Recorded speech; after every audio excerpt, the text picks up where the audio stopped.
Doctor, Ingeniero, mucho gusto. muchísimas gracias por su atención. Sé que tiene una agenda apretadísima y le agradecemos mucho el que nos haya concedido esta entrevista en nombre de los estudiantes de doctorado de FACTI, del doctorado de alto desempeño. Le agradecemos mucho. Usted es un gran referente dentro de la tecnología en el país. Tiene una gran experiencia investigativa, una gran experiencia académica. Entonces quiero que platiquemos un poco de esto. Yo prefiero no hacerle preguntas porque creo que una conversación libre con usted es más enriquecedora y más agradable también. Pero usted me para en cualquier momento. Entonces, le quiero preguntar, ¿cómo mira usted la innovación tecnológica en Guatemala?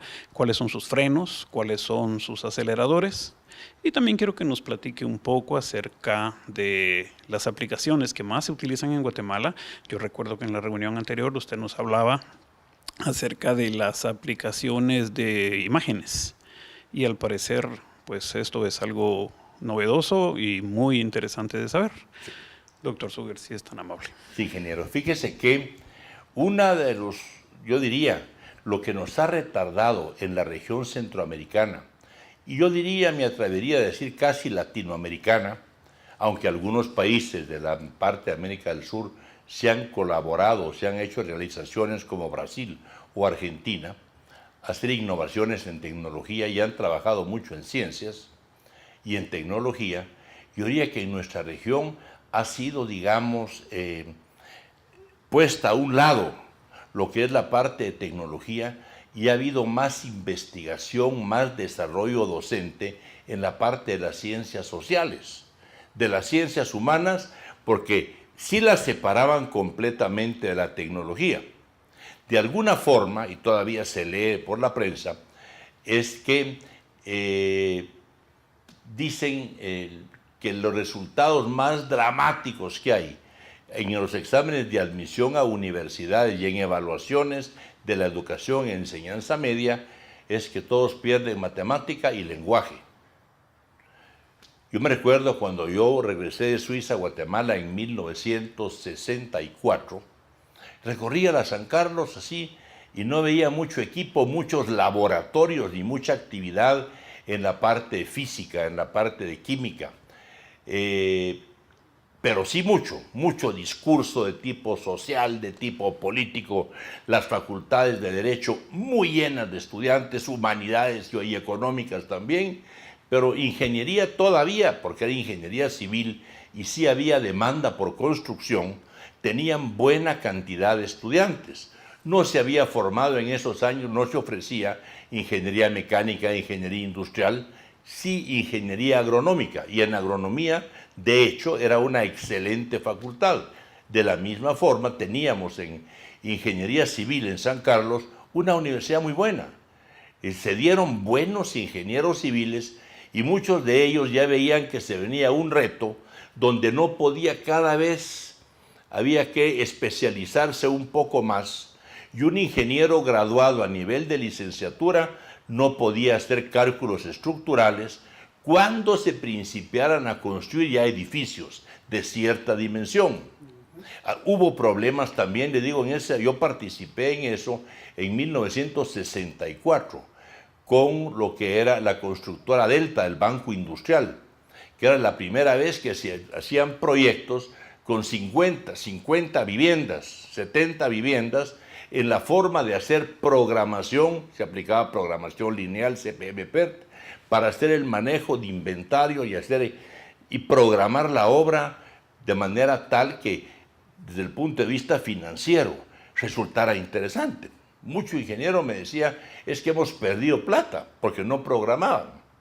Al no programar, cuando tenía que tener el hierro, no estaban listos todavía los cimientos y todo, entonces venía y tenían que esperar, pero estaban corriendo intereses y les iba mal. En fin, la tecnología se fue quedando un poco atrás.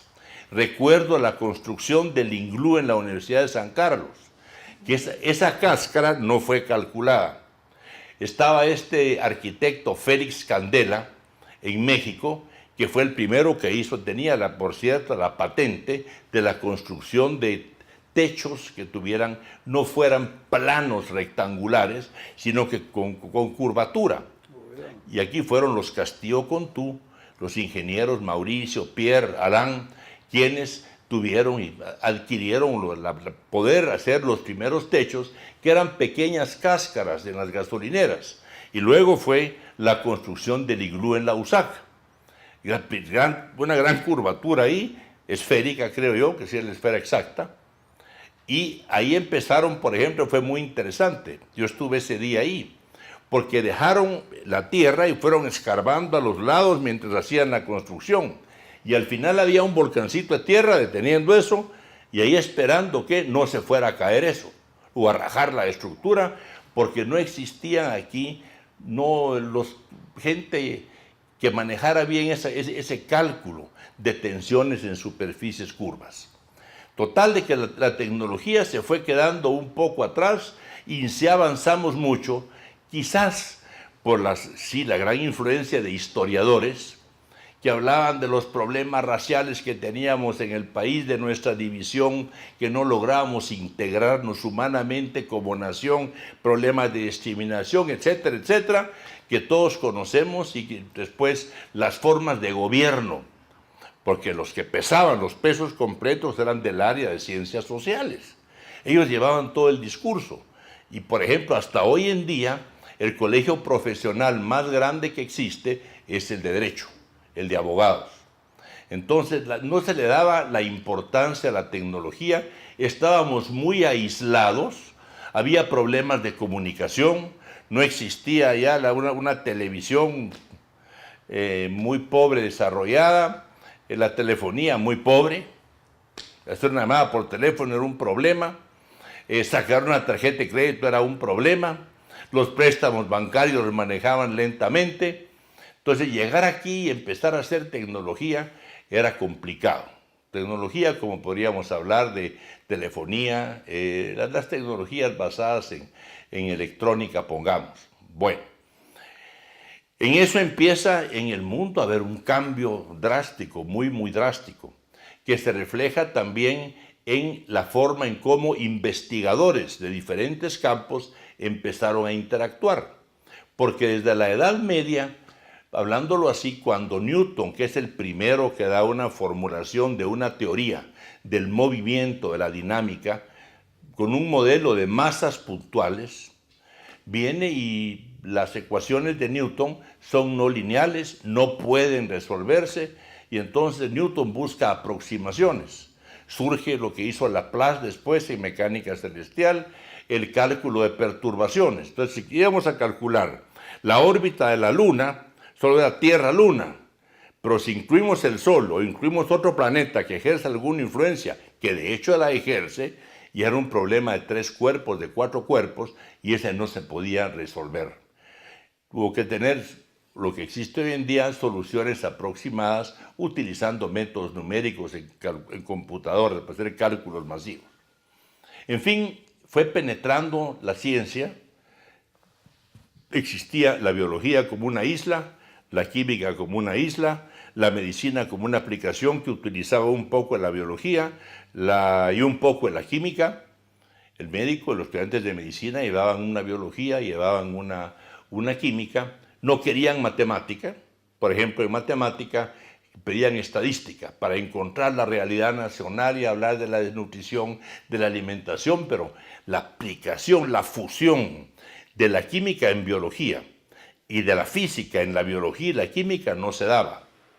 Y es con la termodinámica donde empieza a romperse eso, es con el fin, al terminar la concepción del mundo como un mundo determinista, que es la mecánica, dadas las condiciones iniciales y dada la ley de evolución, ya sabemos qué va a pasar. O sea, en mecánica clásica newtoniana, si usted sabe dónde estaba la partícula, el cuerpo, la masa, en un tiempo dado, puede calcular dónde estuvo antes y dónde estará después.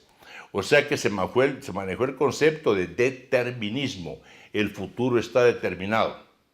Es en el 1911, cuando llega la mecánica cuántica, donde entra la probabilidad y entra la visión probabilística del universo, que es cuando el mismo Einstein, que se opone a eso, dice: Dios no construyó el universo jugando con dados, tiene que ser determinista. Y además se construyó la termodinámica con el concepto de reversibilidad. Podemos regresar. Entonces, todas las ecuaciones que se planteaban ahí, al cambiar la variable tiempo por menos tiempo, las ecuaciones eran válidas, permanecían iguales. Pero luego se plantea el caso que en la naturaleza no existen procesos reversibles. Hay una flecha del tiempo y la evolución va en una dirección. Fue motivado por, al introducirse lo que Darwin hizo en biología, de la evolución, que significa un cambio en la estructura que se tenía, cambia la estructura para poder enfrentar las variaciones que se dan en el entorno donde vivimos y nos desarrollamos aquí en el planeta. Entonces entra a física el concepto de evolución, no hay nada que pueda revertirse, y empieza a fundirse, a aparecer teorías, problemas serios, por ejemplo, por hablar de uno, el cáncer, que es un problema que está caminando pero aún está por resolverse. Al mismo tiempo que se va desarrollando la informática, la cibernética, con Norbert Wiener, empieza a hablarse de lo que es el código genético y sale la estructura de DNA en la célula, que es un programa para que la célula, que es una máquina, procese una frase que entra, que es un compuesto químico. Porque hay un alfabeto de letras y números sobre los cuales ponemos lo que es el ácido sulfúrico H2SO4, y esta se toma como una cuerda que entra, y el código genético lo que hace es procesarla, transforma parte en energía, emite calor, etc., y da un output, da un resultado diferente. Entonces las células son máquinas. Entonces entra el concepto de informática a lo que es la biología. Entra la matemática violentamente a la biología. De repente eso ya es esencial para la medicina. Entra la teoría termodinámica, la segunda ley de la termodinámica, que lo que postula es que para sistemas cerrados, que no intercambian con el ambiente, la entropía tiende siempre a un máximo, y la función de entropía establece el desorden que se da en una estructura. Entonces, según la termodinámica, toda estructura existente en el universo tiende hacia un desorden. Bueno, entonces, cuando entra ya la irreversibilidad, el concepto de que el mañana es incierto, manejar la incertidumbre no como la introdujeron Heisenberg en la mecánica cuántica, que dice, al hacer una observación de un electrón, el electrón ya no está donde estaba, porque uso el medio de que un fotón que va a reflejar en el electrón llegue y me produzca el fenómeno de la imagen del electrón. Entonces, el observar un objeto, el observar un proceso, también en sociología, al observarlo, el ser humano que se siente observado no actúa lo mismo. Si uno sabe que nadie lo observa, actúa diferente a que si lo observan. O sea, el observador perturba al objeto que se piensa observar. Eso hay que tomarlo en cuenta, se llama la relación de incertidumbre. Entonces la ciencia se sacude y se unen la biología con la física, con la química, y ahora vemos trabajos de investigación donde se ve que es la termodinámica lo que nos va a decir cómo es que se produce el cáncer, y es el estudio de la teoría de redes y electrodinámica lo que posiblemente arroje luz sobre un problema aún no resuelto, que es cómo se propaga.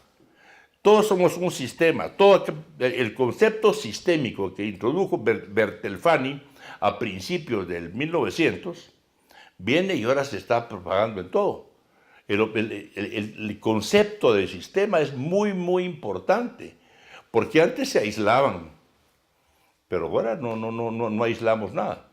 Y todos estamos comunicados. Las células, hasta la última célula del hueso del fémur, está comunicada con el cerebro y con el corazón. ¿Cómo se da esa comunicación en una red enorme, gigantesca, de trillones de células? Entonces entra la teoría de sistemas, entra la física, entonces también entra la física y la teoría de sistemas en educación. ¿Cómo vamos a educar? Tiene que ver el fenómeno social con el estado, digamos, del tiempo. cómo influye la temperatura, cómo influye todo lo que nos rodea para la relación entre las personas.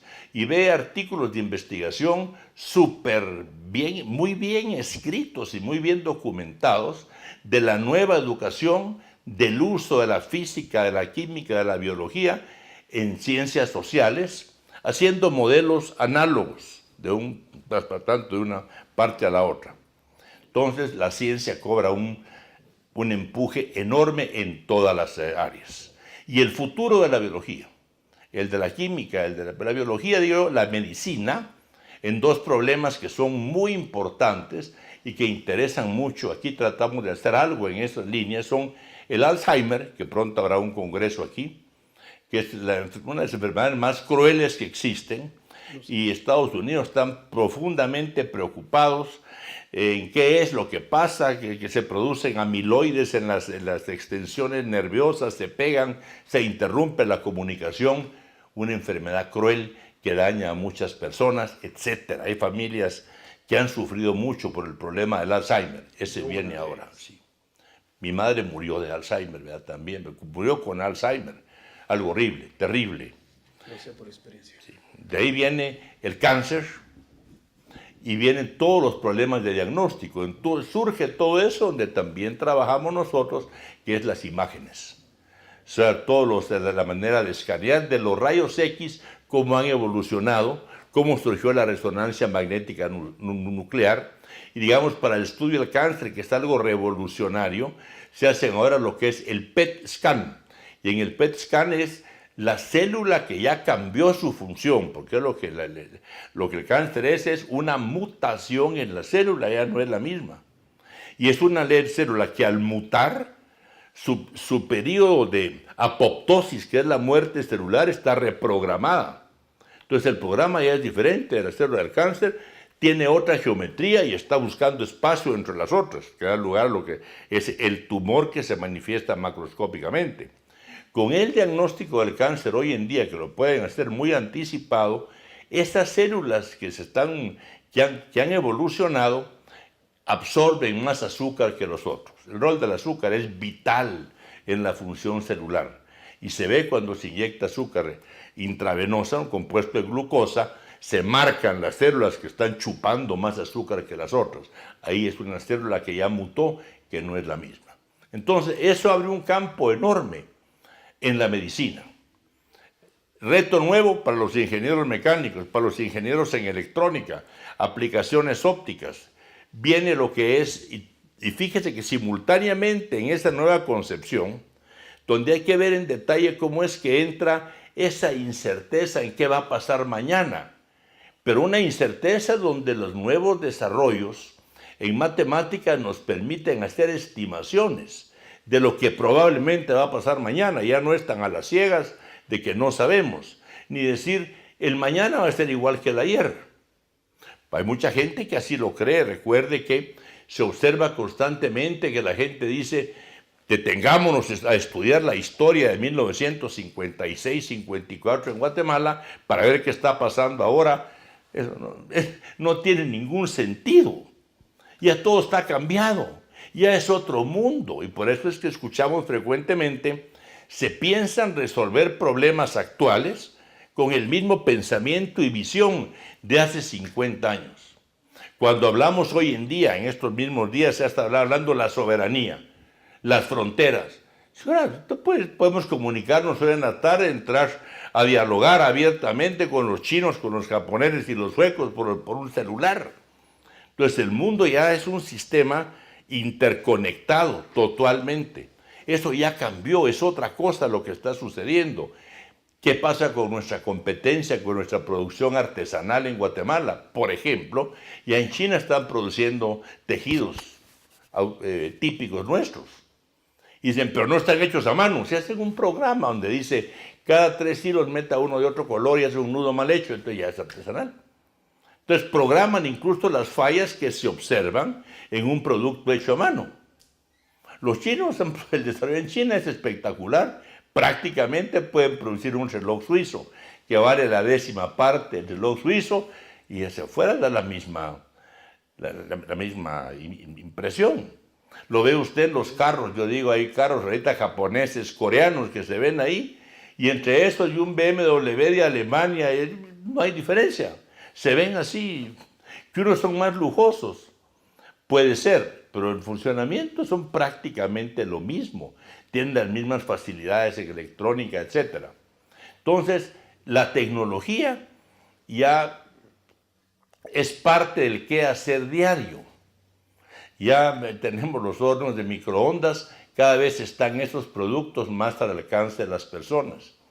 Uno ve incluso aquí en Guatemala, en el interior de la República, que se imparte en muchas escuelas, dice, se enseña computación.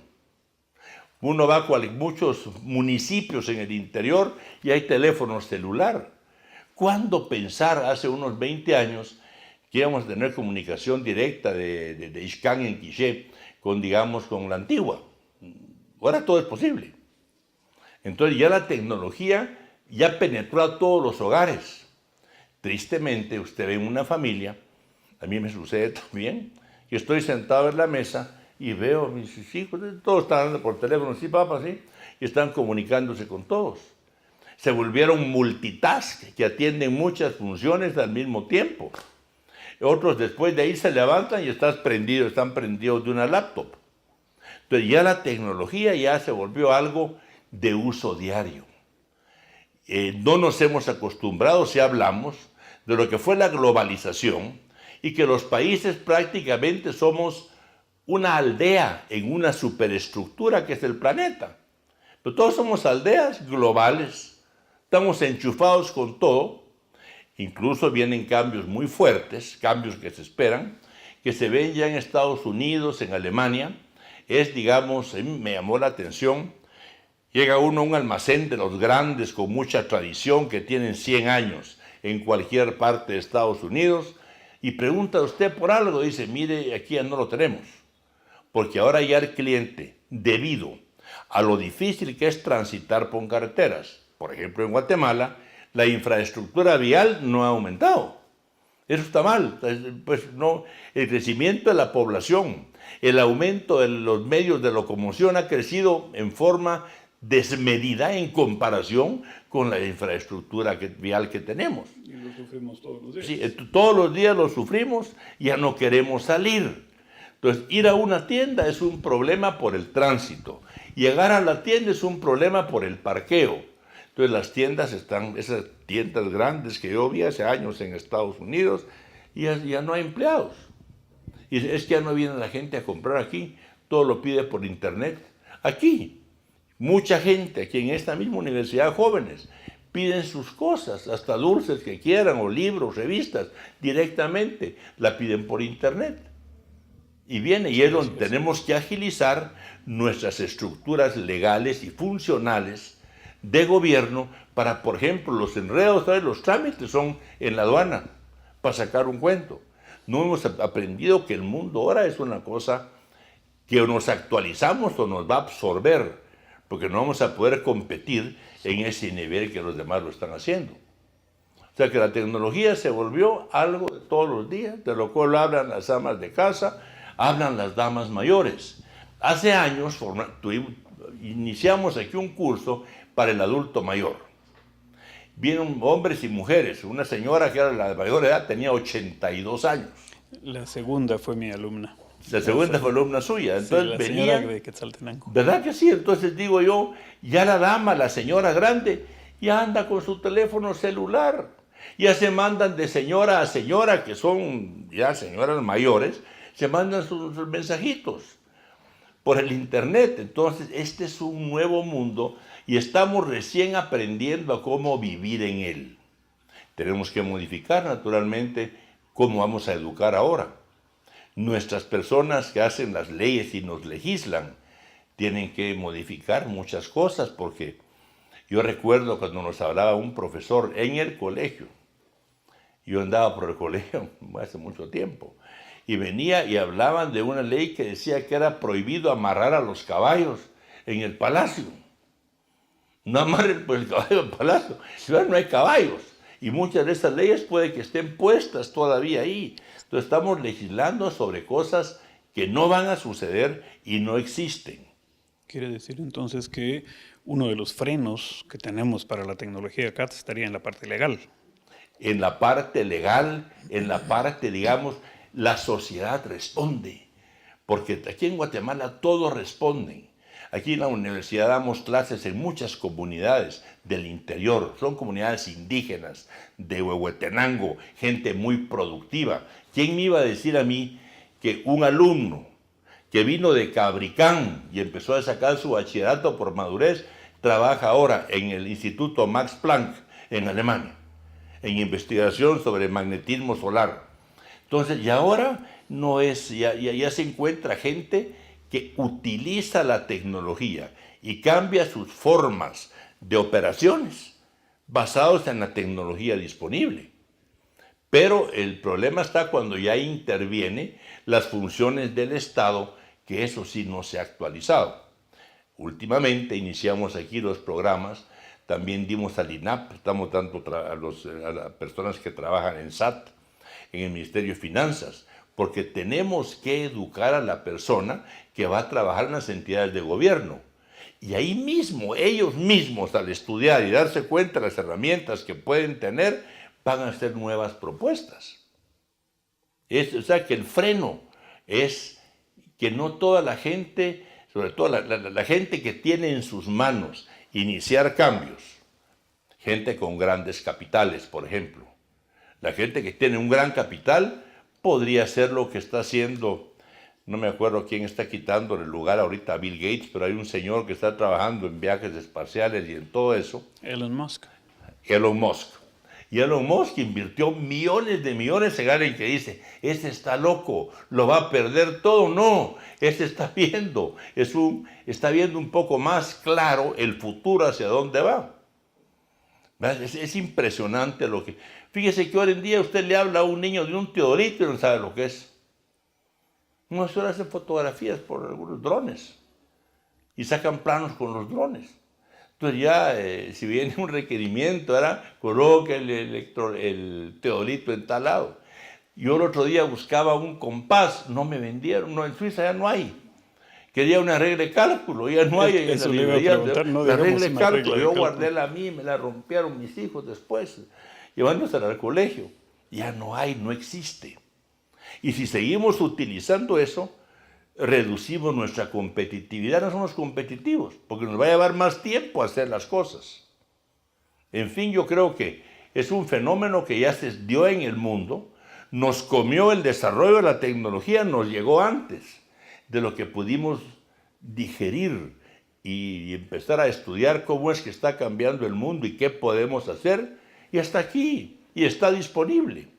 Y me acuerdo yo cuando se inició la era de la computación, en los años 1970. Ahí sí, aprender Fortran, Basic y eso. Aprender a programar, qué dolor de cabeza. Yo aprendí a programar RPG. ¿Verdad que sí? RPG era un problema serio. Así es. Y digo, todo era muy difícil. Assembler no se diga, y ahora viene y ya no hace falta llegar a ese nivel de programación. Hay tantas herramientas que se pueden utilizar, que todo eso que uno dice, yo tanto tiempo que empleé en eso, a la grande habla. En fin, ya el mundo, ya la evolución nos comió a nosotros. Hablando de nuestro país, nos llegó, aquí está. Y dígame, para evitar que terminemos de ser comidos, ¿qué aceleradores hay a la tecnología en este país? ¿Hay algo en lo que nosotros podamos emplear los recursos para sobresalir? Definitivamente sí, pero le voy a decir algo. Que no lo tomen como resentimiento, pero digamos, Galileo, que lleva el nombre de esta universidad, el famoso Galileo. Cuando uno lee la historia del periodo de Galileo, 1500, 1600, en Italia, Florencia, eran los nobles, la gente de mucho capital, quienes promovían el arte, la música y el desarrollo de la ciencia. Fueron los duques de Medici quienes ayudaron y apoyaron a Galileo. Quiere decir que la gente que tenía el gran capital, o sea, el potencial para hacer algo, para promover a un artista, para promover a un científico, invertía en ellos. O sea, la gente de mucho dinero era estudiosa, tenía otras inquietudes. Pero después llegó a formarse una clase, de las clases sociales, pero aquí la gente de gran capital, ¿cuánto invierte en investigación? Tenemos, por ejemplo, el problema de la roya en el café. ¿A qué lo va a Colombia? ¿Ustedes cuándo nos mandan, va? Porque de repente en Colombia no tiene prioridad. Y los gringos que estudian la roya, porque no montamos aquí 2, 3 laboratorios de genética para estudiar la estructura de todo lo que está haciendo cambios en nuestros productos de la agricultura de la tierra. El café es esencial para nosotros. Y fuimos en una época una de las grandes potencias del café, de los productores del café. Y aún nuestro café es apetecido. Pero hay países asiáticos ya comiéndose el mercado del café, también africanos. Y aquí tenemos el problema de la roya, esperando que venga alguien a montar un laboratorio genético y que vengan jóvenes y que las personas que tienen café inviertan masivo, no en campañas televisivas, ni en campañas de sacar una caja bonita en el extranjero, en ver cómo mejoramos la calidad de nuestro producto, cómo analizamos realmente todo lo que afecta al café. Entonces diríamos que la ventaja la podríamos obtener por medio de competitividad. Sí, yo diría la ventaja la podemos si lográramos tener, yo diría, una clase económicamente muy poderosa, como Elon Musk, vea siquiera 10 años adelante y no está pensando en que el problema nuestro es social y que el problema aquí es el salario mínimo y que avancemos en educación, hagamos escuelas, pero no se ven las escuelas, que inviertan realmente en grupos de personas ya profesionales que quieran hacer investigación. Al existir investigación viene un cambio cultural muy grande. Eso empuja y se irradia rápido y el joven dice, mire muchacho, qué interesante lo que están investigando ahorita aquí en Guatemala. Hay gente que ha hecho estudios importantes como el doctor Armando Cáceres, por ejemplo, que tiene una empresa de medicinas naturales que es muy importante, pero no se le puede dar seguimiento porque la inversión no va hacia ahí. La inversión, ¿en qué se nos va todo el esfuerzo aquí? En apagar fuegos. Y apagando fuegos, no, mejor hagamos una fogata buena, productiva, y no en apagar fuegos por falta, digamos, de visión de hacia dónde vamos a invertir. Y si no invertimos, por ejemplo, las universidades todas, lo que hace falta aquí, talento hay mucho, esta juventud está muy fuerte. Competitiva que en cualquier lado del mundo, sí. Por ejemplo, la que te encontramos aquí en esta universidad, en robótica, es muy fuerte. En ingeniería industrial, en FACTI también. Aquí hay profesionales muy buenos. ¿Qué falta? Los retos de investigación, pero investigación requiere ¿quién? Inversión. Entonces, usted tiene ideas por realizar, pero tiene que hacer una investigación. No precisamente una investigación social de los hábitos de consumo para estudiar la demanda y la oferta, no. En investigación de realmente qué cosas nuevas puedo yo iniciar, qué productos nuevos podría iniciar con la riqueza, por ejemplo, vegetal que tiene Guatemala. Se hablaba siempre, Guatemala es un país eminentemente agrícola. Sí, lo que aquí se encuentra no se encuentra en todos lados. Hay riqueza solo, como yo he visto, en productos naturales, que son curativos, que investigando eso se podría generar realmente cambios en las ambiciones de la persona por producir y entender más. Porque la ciencia viene de que se quieren comprender más las cosas que nos rodean. Al comprender cómo están hechas, empiezo a jugar con ellas y está la tecnología. Yo puedo aplicar esto en lo otro. Pero si no hay investigación básica, es muy difícil que avancemos. Además, creo que hay otra cosa. Creo que la investigación aquí se le da más importancia a la recuperación del dinero invertido Así es. en investigación y eso como que nos limita un poco, ¿no? Así es. Eso es muy cierto.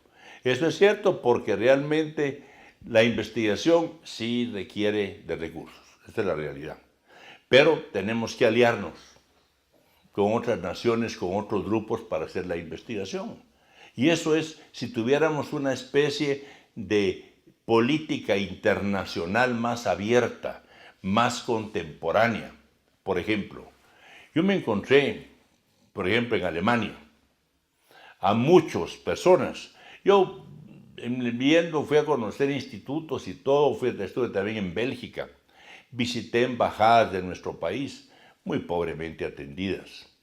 Y personas que me dijeron, en la Unión Europea, en la parte de Alemania, de Bélgica, decían, mire, ¿por qué Guatemala no pide si aquí hay partidas que se les pueden dar para investigación? ¿Por qué no hay propuestas y pedidos para investigación? Porque eso requiere que como país se solicite esa cosa, pero tiene que hacerlo un gobierno. Si uno como persona llega a buscar recursos que ha asignado el gobierno alemán, por ejemplo, para desarrollos futuristas, se puede hacer entre un convenio entre el sector privado, de privado a privado. Pero ahí hay recursos para que, si la nación los pide, se da.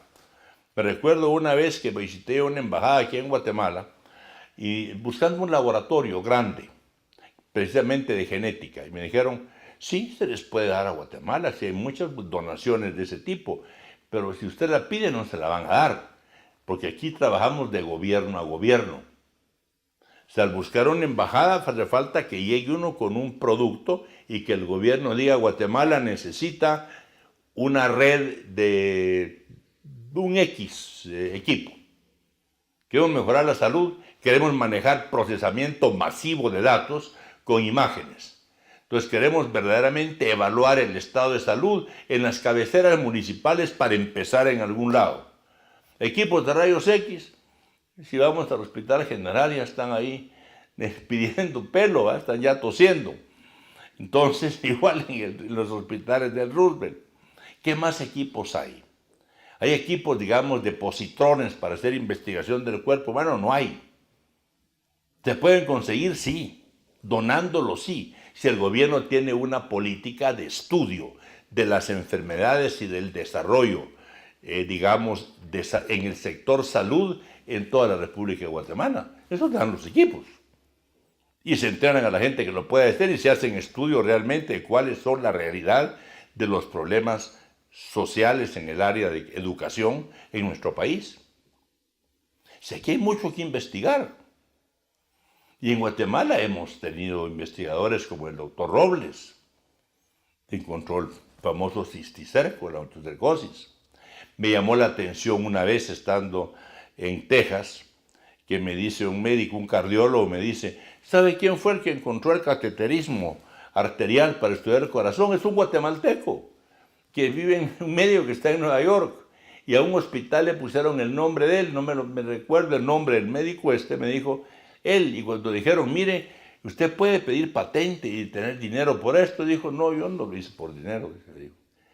Un guatemalteco muy brillante, y dijo, bueno, yo lo hice para ayudar al ser humano, y por la curiosidad que tengo de estar estudiando el cuerpo humano. Entonces hay muchas posibilidades. Material humano, que es lo más difícil, sí lo tenemos. Y ese desperdicio es tremendo. Recientemente estuve yo en Quetzaltenango, en un centro de estudios de Galileo. Y dijeron, mire, la marimba, una marimba que reconstruyeron.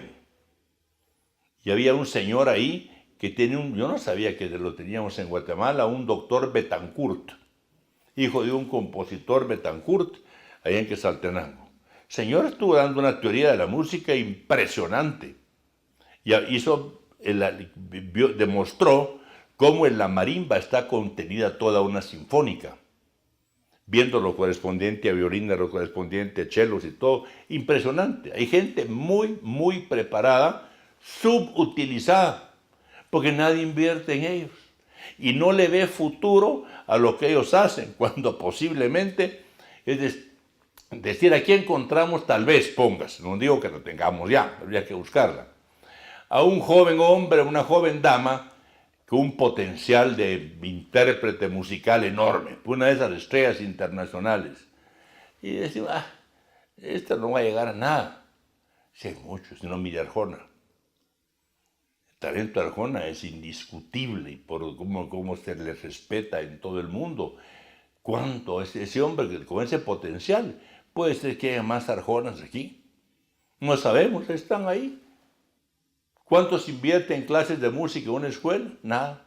¿Tienen acceso a equipos electrónicos, a simuladores de orquestas? No. Entonces, todo ya está en el mundo disponible para que realmente en Guatemala hagamos algo diferente o hagamos lo que hacemos en forma diferente. Doctor Zúñiga, yo ya no le quiero quitar más tiempo. No, yo estoy... Mire, de mi parte, yo me quedaría aquí toda la tarde hablando con usted también, porque es increíblemente agradable y muy, muy enriquecedor su plática. Pero usted también tiene una agenda que cumplir. Así que en nombre de los estudiantes de doctorado de alto desempeño de FACTI, yo le agradezco mucho su atención, su fina atención, y pues le haré llegarle la copia de la entrevista. Gracias, ingeniero. Y mire, hablando, por eso es lo importante, y yo lo felicito a usted por el programa de doctorado, estar en el programa de doctorado. Los doctorados eran necesarios, porque digamos, lo que uno aspira primero es su licenciatura, que lo que dice es obtener la licencia para ejercer una profesión.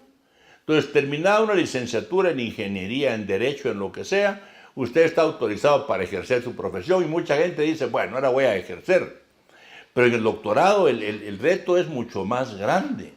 Y ahí es donde fomentar los doctorados es fundamental, porque ahí es donde se adquiere el reto de la investigación y profundizar en los temas. Y ya no es la misma presión, ¿verdad? Porque no es por el examen.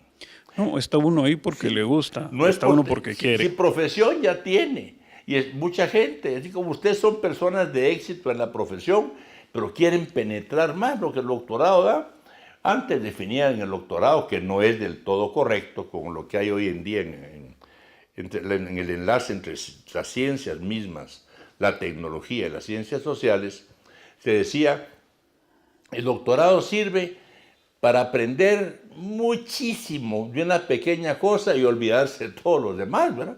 Porque era una superespecialización. Eso no es así. Sí, eso nos dijeron a nosotros al principio, hace algunos años. Y después nos damos cuenta que no es así porque las aplicaciones van en conjunto. Una visión más grande y yo digo es muy importante porque usted dice yo puedo aplicar eso en esto. Digamos que un abogado sacara un doctorado en alguna de las ramas técnicas sería muy valioso porque muchos de ellos llegan a veces a legislar, a calificar leyes, a calificar proyectos y no muy están enterados de qué es lo que están calificando. O calificar contrataciones de personas también. Sí.